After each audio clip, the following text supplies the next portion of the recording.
acordo ao que ela falou, né? Toda aula dando uma palavrinha com a turma a respeito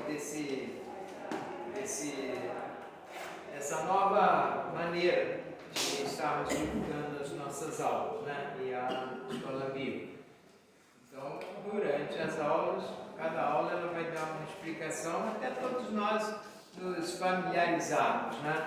E qual o objetivo? É para que os irmãos que não puderem assistir uma determinada aula, Paulo, possam em casa durante a semana assistir, tirar dúvida, manda perguntas pelo aplicativo do grupo e a gente vai estar, né? É uma maneira de todos ficarem atualizados com as aulas, mesmo que falte algumas delas. Amém? Amém. A nossa lição o alvo da nossa lição foi explorar um conhecimento maior sobre a história do povo de Israel, como surgiu esse povo, e isso tudo a gente já ficou lá para trás. Parece que foi ontem que a gente estava falando sobre isso e já estamos praticamente terminando esse estudo. Então, num primeiro momento nós estudamos o início da história desse povo, como ele se originou, quem foi o patriarca deles, que acabou sendo também o patriarca de todos nós, porque hoje todos nós podemos nos considerar pela fé como filhos de Abraão, né, Paulo? Foi o que a gente viu. Dentro da história desse povo, nós conhecemos algumas etapas. Estou ainda cansado, né, filho? A gente foi puxado. E no seu sistema de governo, eles por um momento foram guiados e conduzidos por Moisés, depois por Josué, e após a morte de Josué veio um período de juízos, onde Deus periodicamente levantava um homem ou uma mulher para julgar as causas deles e os conduzir. E na maioria das vezes, na verdade, essas pessoas eram levantadas em função da opressão que esse povo passava a sofrer em função da desobediência, né, Eduardo? Então, toda vez que eles se afastavam muito da presença de Deus, havia um juízo de Deus, uma repreensão de Deus para trazer de volta o filho. E Deus quase sempre usava os povos ao redor que eram inimigos de Israel para fazer esse juízo. Mas a graça e a misericórdia de Deus é muito maior do que a sua ira. Então, o próprio Deus que enviava aqueles exércitos levantava dentro do povo um homem ou uma mulher que receberia o seu espírito e combateria e acabaria com essa opressão. Aí o povo se esquecia disso, errava de novo e novamente juízo, uma juíza, né? Tivemos também mulheres desempenhando esse papel. E até que chegou um momento que Samuel morre, os filhos deles não seguiu seus caminhos, ao contrário de Samuel, eram rebeldes, idólatras e uma série de adjetivos que não os qualificavam para ser um líder do povo. E aí o povo começa a pedir um rei, até porque eles viam que todos os povos ao redor eram governados por um rei. E eles então começaram a ter esse sentimento. E vem o primeiro rei, que foi? Quem foi o primeiro rei? Saul. E depois veio o rei, do qual nós estamos estudando já algumas lições, que é Davi. Então nós já vimos a maneira como Davi foi escolhido, estudamos algumas particularidades de Davi.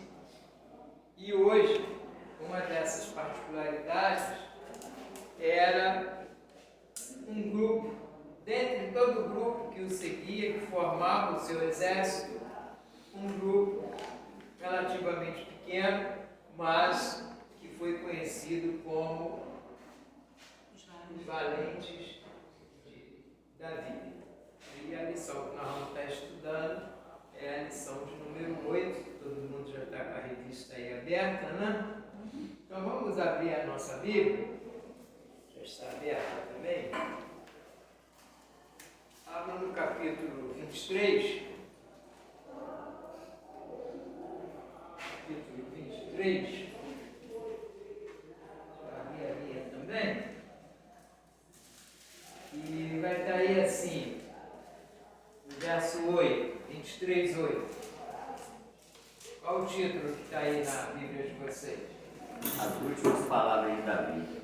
O meu dá os 37 valentes que Davi teve. 23, 8, Eduardo. 23, 8. Os valentes de Davi. Os valentes de Davi. Duas, os valentes de Davi. O meu A irmã, a mesma coisa, mas com uma acréscimo, né? Os 37. Qual? A tua? Qual livro? Segundo Samuel. Segundo Samuel 23. 18. Então esse capítulo, ou parte desse capítulo, vai falar sobre esses homens, os valentes de Davi. Vamos ler, então,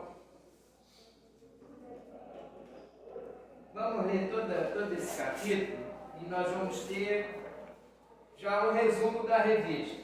Eu vou ler alguns versículos e os irmãos vão dando continuidade, tá? Os irmãos, cada um de vocês vai ler alguns versículos. Eu vou ler o 8 e o 9. Todos já estão aí situados? A irmã Yasmin já orou, viu, pessoal? Iniciamos. Oi, Janeide, bom dia. Não, nada de culpar. Sorria porque você está sendo filmado.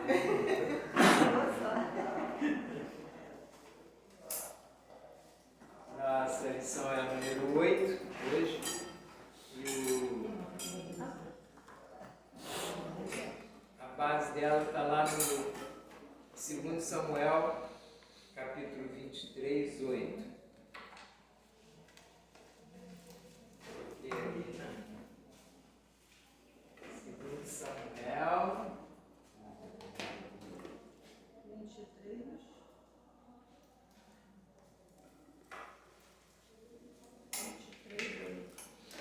8 a 39. Mas tem um.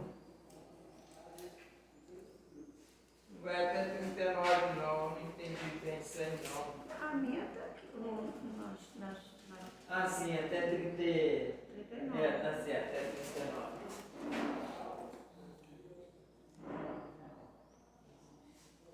Na sua também está unificada?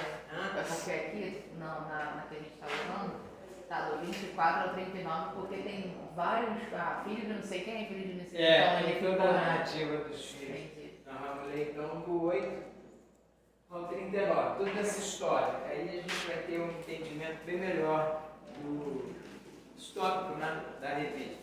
Mas é porque eu estou vendo aqui no texto básico. Aí aqui na leitura tem uns que é de 8 a 10, né? Aí já A é leitura sincrônico. diária. Então vamos lá. Capítulo 23, 2 Samuel, vamos começar do verso 8. Os valentes de Davi. São estes os nomes dos valentes de Davi: José de Becebete, filho de Taquimoni, o principal dos três, o principal de três. Este brandiu a sua lança contra 800 homens e os matou de uma só vez.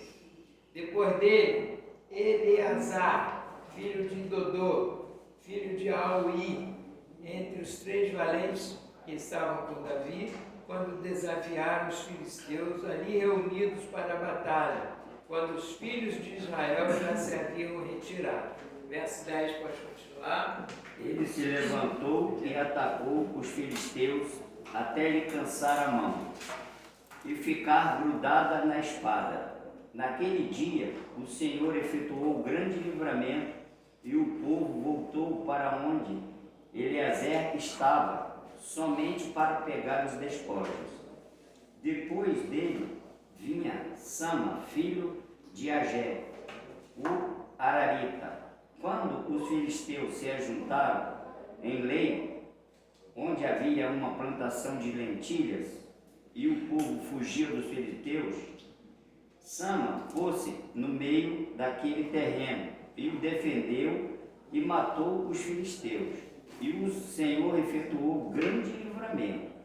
No tempo da colheita, 3 dos 30 chefes desceram à caverna de Adulão, onde Davi estava, e uma tropa de filisteus tinha acampado no vale dos Refaíns.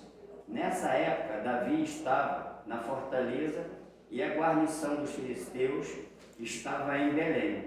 Davi suspirou e disse: quem me dera beber água do poço que está junto ao portão de Belém. 16.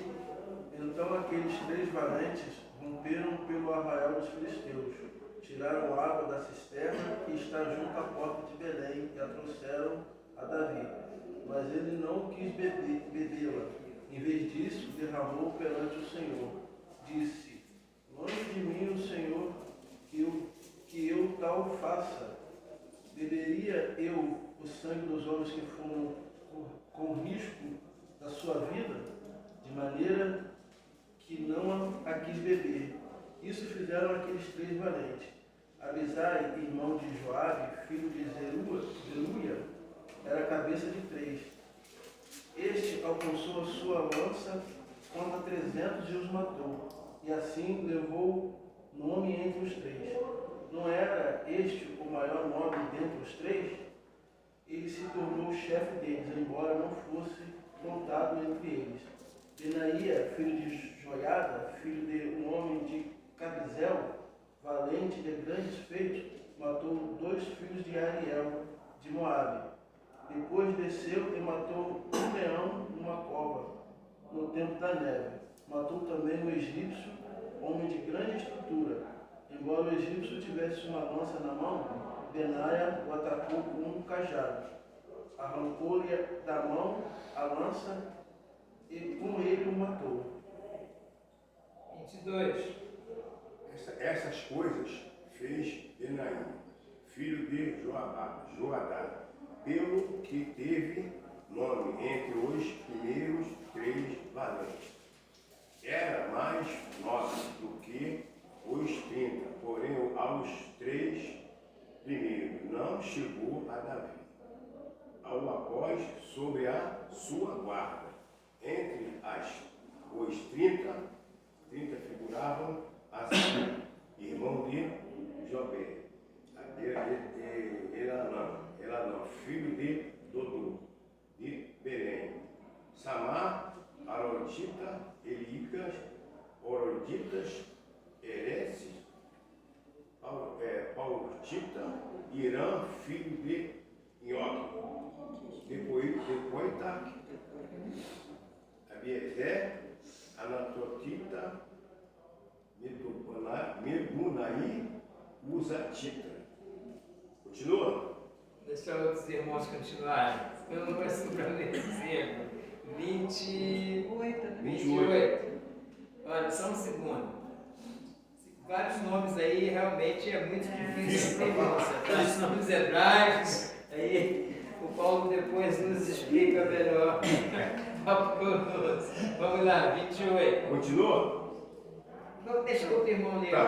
Salmão, Aonita, Marai, Neofatita, Elebe, filho de Baaná, Netofatita, Itai, filho de Ribai, de Gibeá, dos filhos de Benjamim, Benaia, Piratonita, Idai, do ribeiro de Beás, Abi Albon, Arbatita, Asmavete, Barulita, Eliaba, Salbonita, Os filhos de Jazem e Jonatas. 20, Está no 33. 33. Posso continuar? Sama, Ararita, Aião, filho de Sará, Ararita, Elifelete, filho de Asbai, filho de um Maacatita, Eliam, filho de Aitofel, Gilonita. Acho que é até aí, né? 34? Ah, não, 39.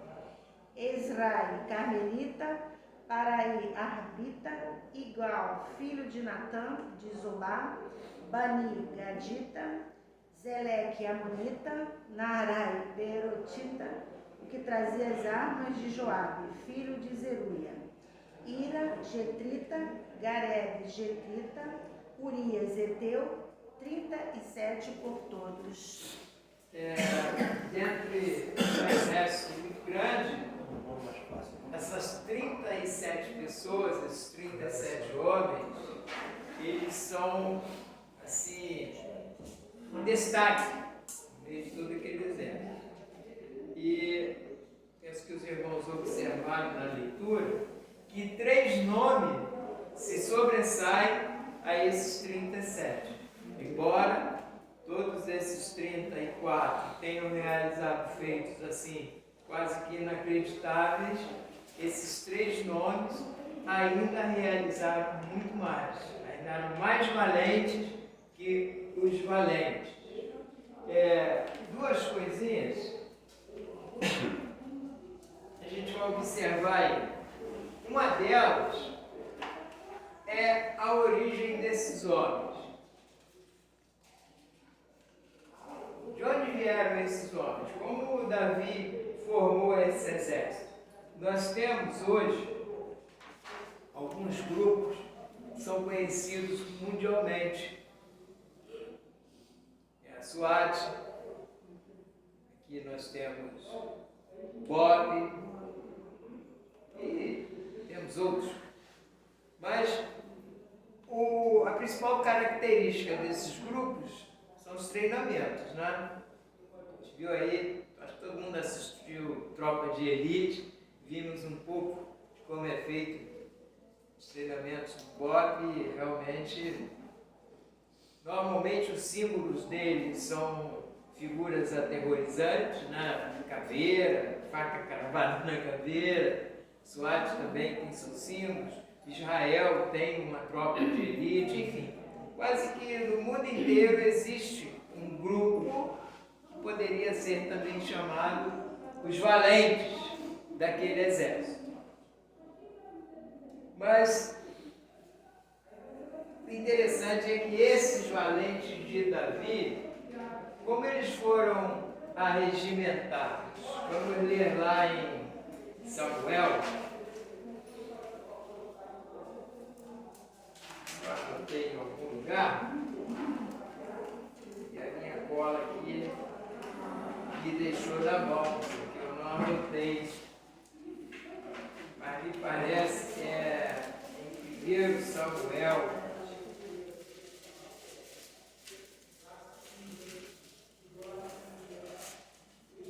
Eu tinha anotado que são muitos. Vamos pular essa parte por um instante. Alessandro, procura aí para mim. Não seria o 1 Samuel 22, não, irmão? 1 Samuel 22, justamente. Não é isso? 1 Samuel Que é 22. onde ele se esconde na caverna Isso. de Adulão. Exatamente, a irmã estudou bem a lição. Não, que eu li. Irmã, eu anotei aqui em algum lugar, porque são várias anotações. 1 Samuel 22. Ajuntaram-se todos os homens que se achavam em aperto. Pode ler. 22, todo, desde o início. Davi retirou-se dali e se refugiou na caverna de Adulão. Quando ouviram isso seus irmãos e toda a casa de seu pai, desceram ali para ter com ele. Ajuntaram-se a ele todos os homens que se achavam em aperto, e todo homem endividado, e todos os amargurados de espírito. E ele se fez chefe deles, e eram com eles uns 400 homens. Tá bom até aí. Esse foi a formação essa foi a formação desse exército de Davi. O pessoal procurou ele praticamente, né? O pessoal procurou, então, alguns seus familiares e outras pessoas que estavam à deriva. Pessoas endividadas, pessoas amarguradas, ou seja, pessoas depressivas, Endividado. endividadas. Olha a situação desse exército. É verdade. Né? Olha a situação desse exército. E esse exército veio a fazer Esse exército é a cara do povo de Deus quando estava perdido por aí. Endividado, cheio de pobreza. Não é verdade? E um outro detalhe a observar é: Davi era medroso? Não. Não era, né? Não. O camarada do garoto mata urso, mata leão, mata gigantes. Não é medroso. É corajoso. Mas ele precisou de pessoas ao lado dele. Então a primeira lição que a gente tira aqui é que nós nunca podemos nos achar valente demais, superior demais. Nós sempre precisamos de alguém. Jesus foi tão enfático nisso que ele disse: onde estiver, quantos? 2 ou 3. Então, eu preciso de vocês. Vocês, num determinado momento, poderão precisar de mim, que vão precisar da Jasmin, que precisa do Daniel, que precisa. Eu agora fugiu a minha memória um versículo. E a irmã e os irmãos se esforçaram para localizar. Isso demonstra que vocês, inclusive, estão antenados no estudo, né? E eu não tive nenhum temor de falar algo que eu não sabia, né? Eu esqueci mesmo, mas os irmãos prontamente. Então, isso é um pequeno exemplo de como nós precisamos uns dos outros. Cooperação. Cooperação, né? E conforme aqui, como nós precisamos uns dos outros, né? Aqui os pessoal, eles foram atrás eles viram essa valentia que Davi tinha, por isso eles foram atrás deles. Assim como nós também, nós precisamos de um líder, né? Nós todo mundo junto. Precisamos ir atrás do líder maior, que é o nosso Senhor Jesus. Que é o nosso Senhor Jesus. Bem colocado. E agora então, nós vamos entrar na lição. Já lemos o texto que nos narra, né, todos os fatos, e o alvo da lição. Ao estudar essa lição, nós seremos incentivados a ser valente no exército de Jesus, que é o capitão da nossa salvação. A introdução diz assim: a vida de Davi é caracterizada pelas guerras, desde a luta contra Golias até o final de seu reinado, ou seja, todo o tempo Davi esteve envolvido em guerras. E o Senhor dava vitórias a Davi por onde quer que ia. Então, durante toda a vida de Davi, ele esteve guerreando, mas o principal é que ele não apenas lutava e guerreava, o Senhor sempre dava vitória a ele. A nossa vida também é uma batalha constante. Não é? A gente falava antes de iniciar as aulas a respeito do tempo. Que o nosso tempo é insuficiente para os compromissos que temos. E muitas das vezes, por ele ser insuficiente, a gente tem que fazer uma economia de tempo. E a primeira coisa que a gente economiza é o nosso compromisso com a igreja. Quando a gente deveria economizar outras coisas. Uma ida desnecessária ao shopping, um tempo maior na novela das 9. Davi, ele sempre era vitorioso, porque durante toda a sua vida Deus esteve no primeiro lugar.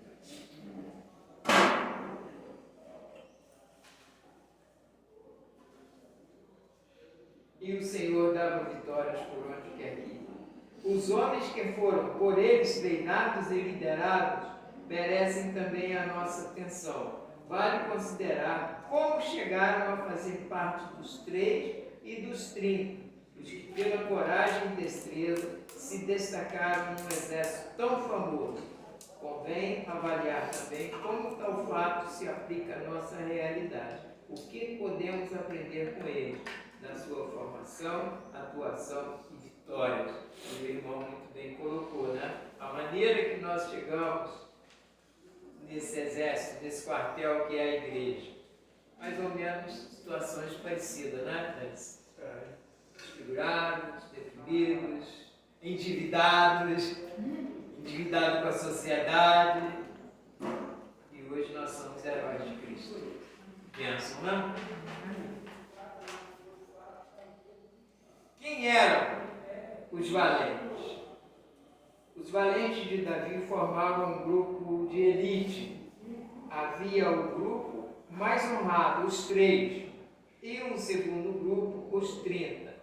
Todos eram notáveis pelos seus feitos extraordinários, não apenas pelos feitos, sabe, gente? Esses feitos eles eram extraordinários.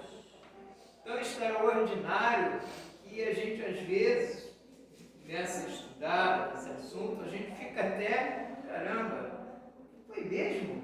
Vamos ver. Diferente dos heróis lendários de outros povos, esses eram liderados por um rei, também herói, que atribuía suas vitórias a Deus a quem servia. Penso que no nosso dia a dia, a gente tem vitórias a todo tempo, livramentos a todo tempo. Quem dirige, quem anda de moto, tem uma experiência maior com isso, né, Carlos? É fechada, é avanço de sinal, é freio que falha, é desatenção no cruzamento. E pelo menos uma vez na semana a gente é livre de um acidente. Né, Eduardo? Você que anda de carro, anda de moto. E quantas vezes, não só nesse tipo de livramento, mas em tantos outros, nós agradecemos a Deus. Muitas das vezes passa despercebido, né? Muitas das vezes. Davi era justo e exigia justiça dos seus soldados. Haja vista a questão dos direitos ao despojo. Qual é a parte dos que desceram a peleja, tal será a parte dos que ficaram com a bagagem. Receberão partes iguais. E assim, desde aqueles dias em diante, foi isso estabelecido por estatuto e direito em Israel até o dia de hoje. Isso foi uma cidade que Davi estava residindo com a sua família e esses homens, seu exército. E eles saíram, na verdade, eles iam ajudar, ele ia fazer uma coisa errada, ele ia ajudar os filisteus numa guerra contra Israel. Mas os próprios filisteus desconfiaram disso, não deixaram. Como que um israelita vai lutar contra o seu povo? Não, tem algo errado aí, é melhor tu voltar. E aí quando eles voltam, a cidade deles tinha sido saqueada, levaram as mulheres, as crianças, levaram tudo, né? E eles foram atrás, conseguiram tomar tudo de volta. Só que na metade do caminho, alguns soldados estavam muito cansados e não aguentaram continuar. Aí eles ficaram tomando conta da bagagem. Como era comum na época, o vencedor tirava tudo do perdedor, quando eles voltam com os despojos e vão fazer a divisão, alguns acharam que quem ficou deveria ganhar menos. E Davi não. Eles arriscaram a vida tanto quanto vocês. Vai ser meio a meio. E a partir daquele dia, então, no meio deles, isso se tornou uma regra. Né? Então, isso foi um ato de justiça. Vieram para o serviço de Davi de várias partes de Israel e até de outros povos. Elifelete era do reino de Maacá, Zeleque de Amon, e Urias era heteu. Esses não eram israelitas. Quer dizer, até pessoas de outros países ali ao redor vieram se juntar a Davi. Os feitos de dos heróis de Davi. Então, o autor aqui da lição, ele começa a falar dos 3 mais valentes. Quem pode ler aí? Nós estamos no tópico 2. 1, os 3. Depois a gente vai falar sobre os 30. Quem pode ler aí o ponto A? Os 3, Josebe, Bazebete, o Taquemonita, era o principal dos 3. Foi ele que com sua lança matou 800 de uma vez. Está lá em 2 Samuel 23:8. Eliezer, filho de Dodô, era entre os 3 valentes que estavam com Davi quando desafiaram os filisteus ali reunidos para a peleja. Quando já havia retirado os filhos de Israel, ele se levantou e feriu os filisteus até lhe cansar a mão e ficar pegada a espada. Naquele dia o Senhor efetuou grande livramento e o povo voltou para onde Eliezer estava somente para tomar os despojos. Segundo Samuel 23:9-10. Samã, filho de Age, o Ararita, quando os filisteus se ajuntaram em Lei, onde havia um pedaço de terra cheio de lentilhas, e o povo fugia de diante dos filisteus, pôs-se Samã no meio daquele terreno e o defendeu, e feriu os filisteus. E o Senhor efetuou grande livramento. Segundo Samuel 23:11-12. Até aí. Então, qual é o primeiro herói aqui que a revista faz menção? Josebe Bassete. Seu nome em hebraico ele significa apaziguador, aquele que acrescenta paz. E qual é a lição que nós podemos tirar para a nossa vida desse primeiro valente de Davi, que tem o significado do nome apaziguador?